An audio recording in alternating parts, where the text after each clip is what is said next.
We wish to express appreciation for those who have spoken to us this evening. Especially we want to thank these two young people, David and Sarah. Let's give them another hand.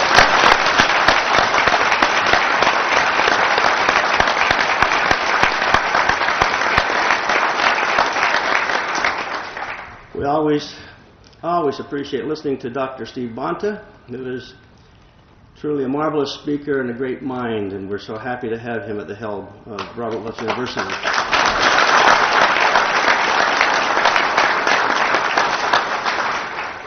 And Robert Welch University.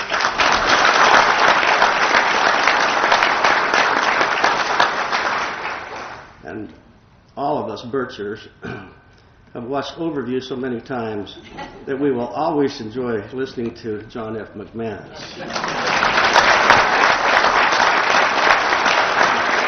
We appreciate Jack updating us on where we stand in our campaign to stop the FDAA. There is no question that the insiders and the leaders of the international communist conspiracy are very concerned about our campaign to stop the FDAA. They know too well its potential to alert and awaken a significant portion of the American public in time to thwart their efforts. Perhaps that's the reason the John Birch Society in recent months has come under attack from so many different sources. Each attack, whether the recent one on the Kerry Edwards campaign website or from the national radio and television commentators, proclaims that the society is irrelevant. In so many words, they have pronounced us dead. Well, we feel exactly the same way Mark Twain did after hearing that his obituary had been published in the New York Journal when he said, "The reports of my death are greatly exaggerated." Even though the stakes in this battle are so very high, we cannot help but find humor in some of these attacks on us. Some attackers, such as William F. Buckley, have stated that they purged the conservative movement by attacking the society. They even state that they kept the John Birch Society from taking over the Republican Party. Well, Robert Welch handled that question way back in 1965 when he wrote in a bulletin, quote, "As these pages are being written, the press is full of charges by several nationally prominent politicians that the John Birch Society is trying to steal the Republican Party. The statement is quite erroneous for a number of reasons, one being simply that the John Birch Society never engages in petty larceny."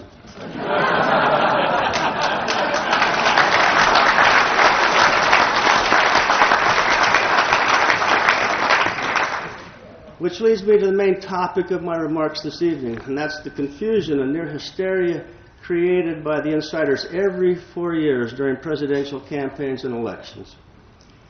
In a word, it's a sham.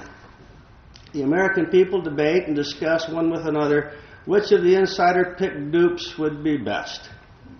None of this is new.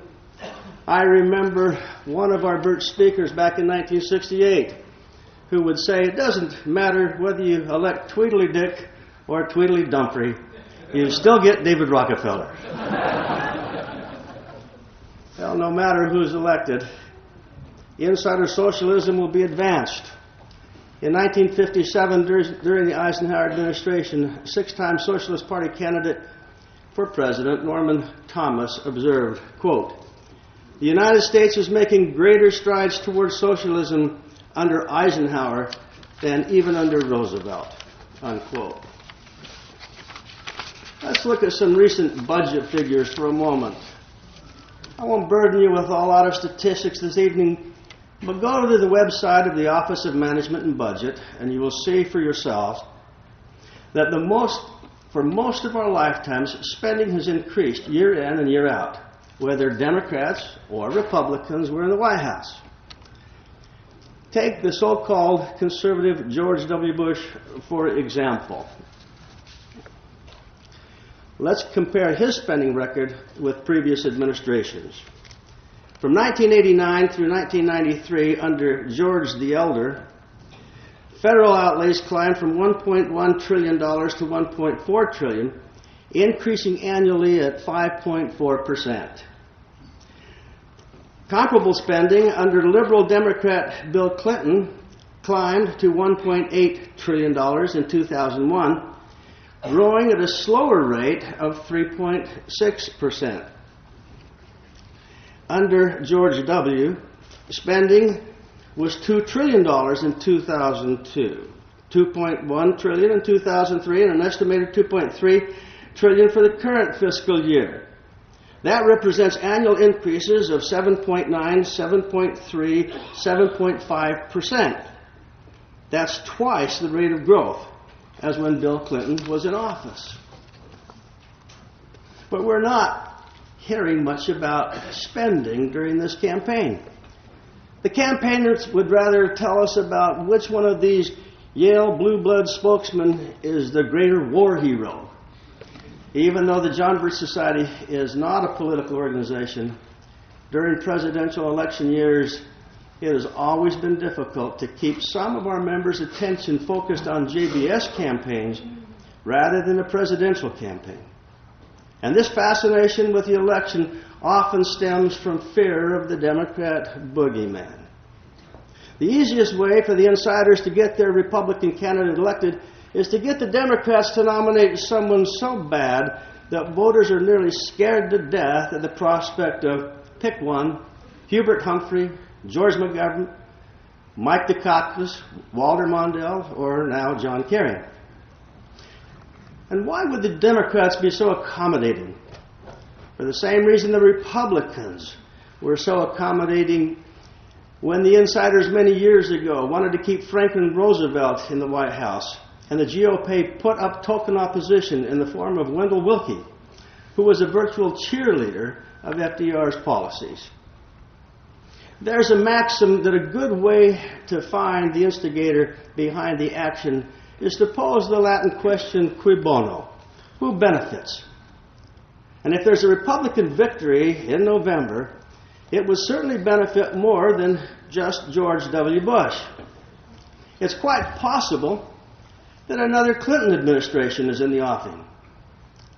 A September 2nd Associated Press story noted, quote, with the national political conventions out of the way, Senator Hillary Rodham Clinton embarks Friday on a 2-day swing with her husband, the former president, that has the trappings of a personal campaign kickoff. Senator Clinton is gearing up for a 2006 re-election bid seen by many as a prelude to a run for president in 2008, should John Kerry fail in his bid for the White House this year. So why should anyone, least of all a Bircher, get all worked up over who gets elected president? Republican or Democrat? Isn't the Secretary of State and several other cabinet members going to be a member of the Council on Foreign Relations? Republican or Democrat? Aren't both the annual budget and the national debt going to continue to skyrocket? Republican or Democrat? Isn't the continued surrender of the United States national sovereignty to the UN and other international organizations going to continue? And it's this very significant point in our nation's history. Republican or Democrat? Isn't the bloodletting in Iraq going to continue and even increase? Won't so-called military actions to enforce UN resolutions be embarked on possibly Iran or even North Korea? As many of you know, the lack of difference between the major parties isn't an accidental oversight. It is deliberate. Remember the concept Carroll Quigley, Bill Clinton's professor at Georgetown University, presented in his book, Tragedy and Hope. Quote, the argument that two parties should represent opposed ideals and policies, one perhaps on the right and the others on the left, is a foolish idea. Instead, the two parties should be almost identical, so that the American people can throw the rascals out at any election without leading to any profound or extensive shifts in policy. And one policy that the insiders have no intention of changing is a foreign policy that makes extensive use of warfare to achieve their objectives. And that has been explained to us so eloquently tonight by Steve Ballmer. The answers to our present political dilemma are not going to be found in choosing a presidential candidate to back, nor by supporting a major political party, nor will they be found in the futile efforts of working feverishly to elect a third-party candidate. The answers are now and have always been in building an informed electorate. The answers are found when informed men and women go to the polls and vote for candidates who truly will uphold the Constitution of the United States. The answers will be found when sufficient numbers of well-informed Americans hold their elected officials' feet to the fire, and when they quickly vote out of office any who compromise our constitutional form of government. In short, the answers of our problems will come when we, you and me, and all of our members across the land devote our time, energy, and resources to build the John Birch Society, and to build it into an informed, truly political force, which Robert Welch envisioned. We have a great privilege, those of us here, and those members of the John Birch Society and who have been involved in this great battle for so many of these years. Mr. Welch understood. He understood what was going on. When he started the John Birch Society in 1958, there were thousands of anti-communist organizations going thousands of directions and accomplishing nothing. He knew that an organization would not solve the problem, but he knew that people, informed Americans, true patriots, involved in a movement as a body, could make that difference. There were thousands of organizations, if you will call them that, mostly similar to today, just someone that had a newsletter or a radio program who would offer solutions if you would just send them a few bucks. And Mr. Welch was absolutely convinced that adding another organization would do nothing. And so he formed this, the John Birch Society, where individuals could understand. They could be taught the things that they were not going to be taught in the schools, and sadly, in too many instances, at their parents' feet. But they would be taught what the Constitution of the United States was all about, what freedom was all about. They would be taught to understand the conspiratorial influences working to destroy freedom. The same kind of conspiratorial influences that had been afoot in many other countries and many other nations of history. And as they understood that, meaning you and me, that we would be so concerned that we would be willing to devote our time and our energies to helping our friends, our neighbors, our relatives to understand, so that we could find that select group. Everyone does not have that spark of freedom in their hearts. But there's that select percentage of this nation that has that spark. And he challenged us to go find them, to enlist them, to put them to work, linking arms, working together, to have that influence, so that in the communities, good, honest, moral, constitutionalists would be elected to political offices, no matter what the party, Republican, Democrat, Whig, Independent, doesn't matter.